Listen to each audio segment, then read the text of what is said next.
Hi everyone, so today I'm going to be giving you another demonstration. This one is a little bit different from the one I did last week, but it's something that I thought is very new to me and I've not seen a lot of people do it. I have seen a few and I've always wanted to try it, so I thought I'll try something a little different, see how it goes. So it's a bit of trial and error, but for me it's something quite exciting because I always like to try something new. So I'll thank you for joining. I'm just going to have a look, see who we've got on so far. Let's have a look. Let's see, get the comments. Right then, so let's get started. So, what I want to show you is we're going to be creating this. Now I made this yesterday. Please do excuse my hands, I'm absolutely covered in paint. I've been a bit of a disaster with some ink, but hey ho, it's what happens. So here we've got a nice plate. This is just a plain glass plate and I've completely covered it in all my Cadence and some stamps, and I absolutely love how it turned out. I was actually quite surprised. And it was a bit of a mistake how it happened, so I'll show you when I get to that bit of how I actually did that. And I've got a smaller version of it here, which I'll also be working on, just to show you that there's a bit of a variety and you can create different size pieces with this. So the very first step I'm going to go through with you is just getting a plain glass plate. You can use any type of glass for this. I've got these just because I have them. And you want to make sure you give them a good wash first. You don't want any grease, any residue, or any dust on there. So before I get started, just in case, I'm going to go over with my towel again. Give it a nice wipe just to get any dust off there. Then I know that all my stamps and everything's going to adhere to that really well. So what I'm going to be using is a dye pigment ink for this one. You can use a stays on ink, which I would recommend if you've got one of those, because then you know it's going to be permanent. You won't necessarily have to put a coating on it as well. So I'm going to go straight in with my stamp, and this one, as you can see, it's well used. It's one of my favourites, this, and this was from the Mixed Media Textures collection. And I absolutely love this stamp. There's so much script in here. You've got markings, a bit nondescript, you've got a little bumblebee. There's so many things in a postage stamp. I absolutely love that one. So even when you're stamping with this and it doesn't all come out crisp, you've got little elements that sort of pick up on the page and it makes it look really old and vintage. So that's one reason why I absolutely love using this stamp. So I'm going to go straight in and load it up with ink all over my stamp. And it doesn't matter if it is a little bit patchy, because like I say, with the glass being a slightly curved surface, we're going to get a few patches where the ink might miss, but the later texture that comes in will really complement that.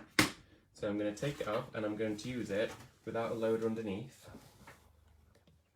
Here we are, and I'm just going to place it straight down onto my glass just like that. So some people right now would be really nervous, and at first I was as well, because I thought, what's going to happen? I don't know, is this going to be smudged? What's going to happen? And I'm just going to go straight in with my fingers and press down all over it, leaving one hand on whilst I'm doing it, other one like that, press down in some other areas, and then my hands will take it off. And you can see there, I've got a really nice faded stamp. So you can see some areas have picked up, some are really prominent, we've got really nice markings on there. And I'm going to do the same just here as well, but I'm going to rotate my stamp so I know that I'm going to get a different pattern. So once again, loading it up, and you could do a second generation stamp with this, so I could go straight back in and it might have got less ink on there and it might have quite a nice faded effect, but for this, I sort of want to mirror it up on each edge. So taking my stamp again, I'm going to just drop it in place about there. That's fine. God, my nails do look really bad. Look how much ink and paint I've got on me. There we are. So take it off again, and actually I really like that one. It's come out a little bit more prominent on that side now. So really, really nice. Love how that's turned out. So you could then leave this to dry, let it set, or you could set it with a heat gun. If it stays on, you know it's going to be permanent, but what I'm going to do next will really lock it in place. Let's have a look, see if I've got any questions. Let's see. Where are my questions?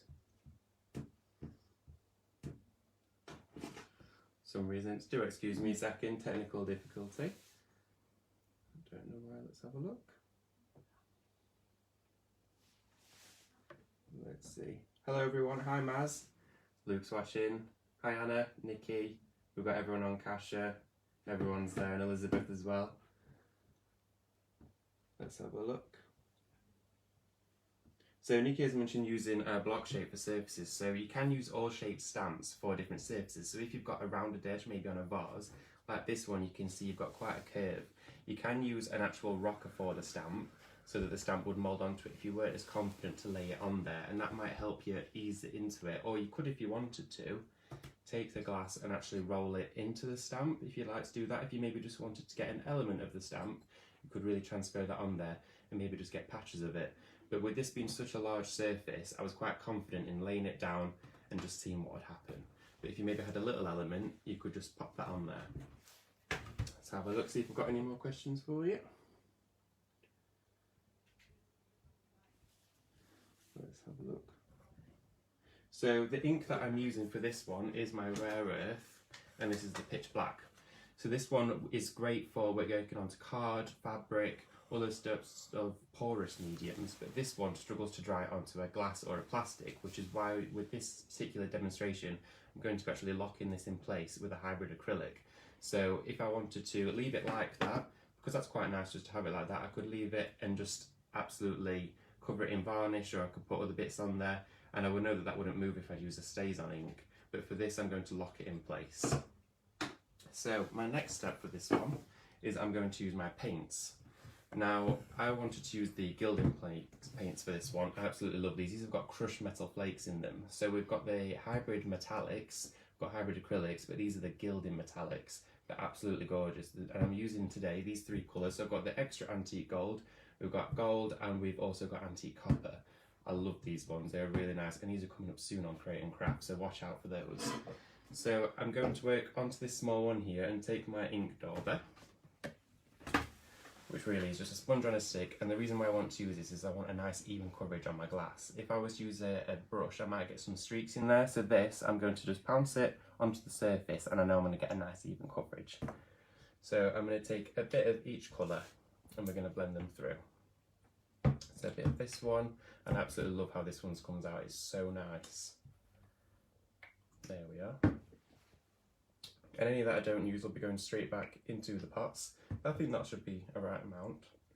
So I'm going to start with my lightest one, and this one is the 111 extra gold. Take a bit of that. I'm just going to start in the edge. There's no particular way of doing it. You don't have to be too precious with it either. Then I'm going to go straight in with a little bit of the darker gold and blend it through. Just like that, and you can see already how nice that blend is, and that's one advantage of these, that they all blend so well, and when we put all of the colours into a collection we know that they will really complement one another. And I'm going to start to take a tiny bit of the copper, blend it with a little bit of my gold, and start to just fade it in. As you can see there, it's already started to blend really nicely, and when we turn that over on the glass you're going to get a really nice finish. It's going to look lovely. And you could use other colours for this. I love these sort of tones, they look really metallic, very gold finishes, but this would look really nice with blues and greens and all different types of stamps as well. Or you could put rice papers onto the back of this, all different effects. But I was sort of experimenting with this and thought I've got to show everyone because I just loved it. So I'm going to keep going, a little bit of copper in this corner here. And we're sort of just creating a nice ombre effect. And just to finish off here. So I've pretty much coated all of that now, and it looks really nice from that side, but then as soon as you flip it over, you've got a really nice coated surface, and it looks lovely through the glass. So I'd then leave this to dry. It'd take about 15-20 minutes, or I could blast it with a heat gun, speed it up a little bit, but I've done another one for you, so we can get straight to that now. Just gonna have a look at the comments, see if we've got any questions.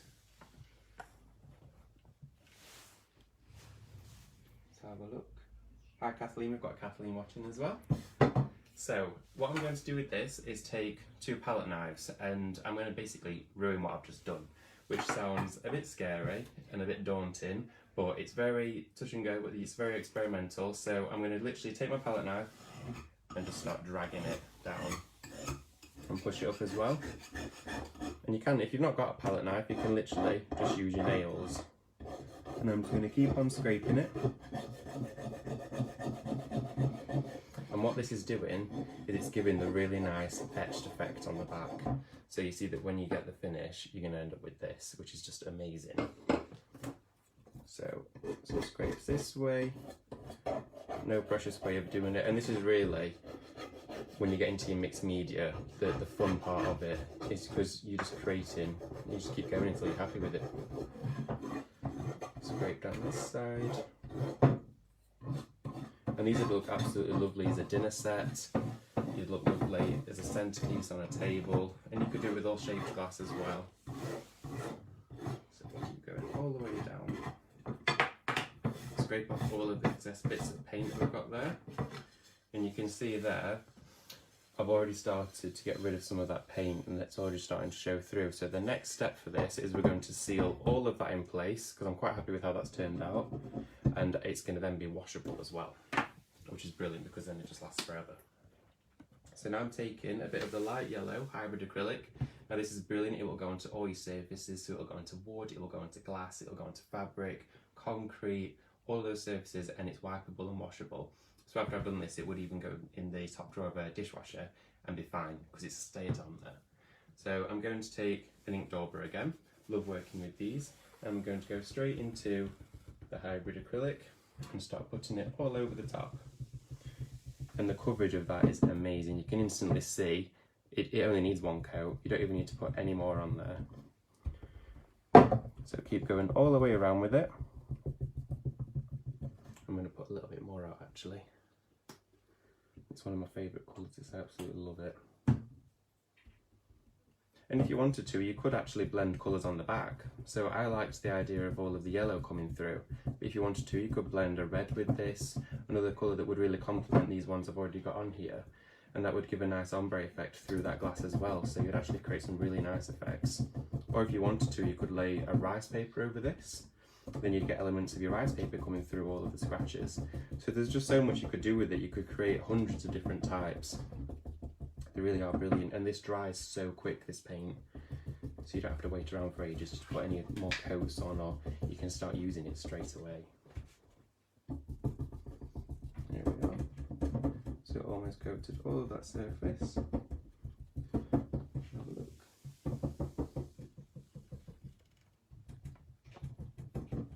Let's have a see. So you could use sandpaper as well. So Nikki's asked about scratching the surface. I use the palette knife. I use my finger as well because that seemed to work pretty well. But you could use sandpaper, you could use a sand block, so if you wanted to go all the way on the surface, whatever works for you, it would be fine.